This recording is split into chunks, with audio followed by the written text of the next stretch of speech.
जी, बहुत महत्वपूर्ण पॉइंट आपने इसको रेज किया और मैं डॉक्टर सारथी आचार्य से पूछना चाहूंगी कि सर, सरकार जब इतने बड़े बड़े एडवर्टाइजमेंट्स लगाती है, इतनी बड़ी बड़ी ब्रांडिंग और पोजिशनिंग स्टार्टअप इंडिया की कर रही है, और ये जो कोर प्रॉब्लम है कि फंड कहां से आएगा, अगर आज कोई भी नया व्यक्ति अपना एक स्टार्टअप शुरू करना चाह रहा है और अगर वो नहीं कर पा रहा है, तो क्या सरकार इसके बारे में सोच ही नहीं रही है?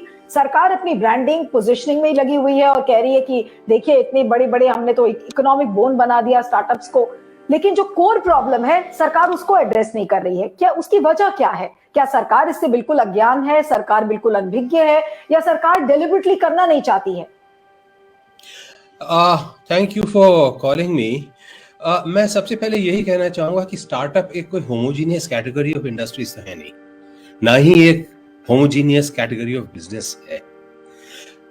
स्टार्टअप के लिए पहली चीज तो यह है कि एक इकोसिस्टम होना चाहिए जिसमें स्टार्टअप ग्रो कर सके। जिस तरह सपना जी ने कहा है, इनको एक इकोसिस्टम नहीं मिला है जिसमें इनको डायरेक्ट फंडिंग मिले, या किसी और ने कहा है हमें फंडिंग नहीं मिले। मैं एक तीसरा पॉइंट ऑफ व्यू यहाँ पे लाना चाहता हूँ, वो ये है कि हमारे स्टार्टअप आप देखिए, आप हिंदुस्तान में, टू बी मोर फ्रैंक, हमारे यहाँ फाइनेंशियल सर्विसेज के हैं, रिटेल के हैं, फूड डिलीवरी के हैं, एजुकेशन, हेल्थ के हैं, health. And if you look at China, for example, I have worked with the United Nations, so I know about that kind of an ecosystem in the United States and Canada and China. वहाँ पे आप देखिए engineers जाते हैं, robotics पे काम करते हैं, लॉजिस्टिक्स पे काम करते हैं, एआई पे, artificial intelligence, laser sensor, language processing, search engines, mixed reality glasses, RNA technologies. अब ये देखिए, ये नए एरियाज हैं जिसमें सबको इंटरेस्ट होगा कि भाई इतना मार्केट तो है, हम इतना बड़ा कैसे करें। हमारा जो है वो ये है कि भाई फाइनेंशियल कंपनीज तो 50 हैं हमारे यहाँ, चलो एक और खोल लेते हैं, दुकानें तो हैं, एक और खोल लेते हैं। सिमिलरली टैक्सीज बहुत पुरानी है, चलिए एक ओला खोल लेते हैं।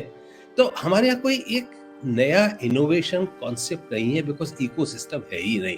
जवाहरलाल नेहरू ने कहा था, we need IITs, we need new thoughts. Those new thoughts have all gone to America. The best of the people go and settle down there, open, all kinds of industry, because we don't have an ecosystem in this country. तो जब तक ecosystem नहीं बनेगा, कोई भी नई चीज जो है वो जड़ नहीं पकड़ पाएगी। आचार्य जी, इकोसिस्टम की आप बात कर रहे हैं, उस इकोसिस्टम के लिए एक कोई ठोस पॉलिसी, एक कॉन्क्रीट पॉलिसी चाहिए। Is the government really clear on its policy as to what it wants to do as far as the startup program is concerned? Is there any clarity? I mean, there is no clarity. Let me clarify. That is why the ecosystem has not been able to this. I think I need to say two things. कुछ साल पहले, being a scientist, let me tell you, कुछ साल पहले एक नई चीज आई थी जिसको बोलते थे सुपर कंडक्टिविटी। तो सुपर कंडक्टिविटी आई तो हमारे यहाँ एकदम बोलने लगे हमारे यहाँ भी होनी चाहिए। 6 महीने के अंदर सुपर कंडक्टिविटी नाम की चीज गायब हो गई। इसी तरह हमारे यहाँ जो है, कोई चीज बाहर से आती है, कहते हैं कि ये हमारे यहाँ होना चाहिए, 6 महीने के अंदर वो चीज गायब हो जाती है। हमारे यहाँ कोई continuity of thought, continuity of किसी चीज की है ही नहीं। कंटिन्यूटी, पैसा थोड़ा सा डाल दिया, एक मिनिस्ट्री बना दी, 2-4 बाबू बिठा दिए, that does not mean that you have created an ecosystem. हमारे यहाँ न्यू बिजनेस का इकोसिस्टम क्या है? एवरी हाउस होल्ड में आप जाइए, what is the achievement motivation, इसमें psychological concept है। Everybody wants to become an IAS officer, including the fact that best of the doctors and engineers, you go to IIT, सब IAS exam देते हैं। Where is the ecosystem for technology? जब तक कि एक technology, एक scientific temper का ecosystem नहीं बनेगा, कोई नई चीज यहाँ पे नहीं पनप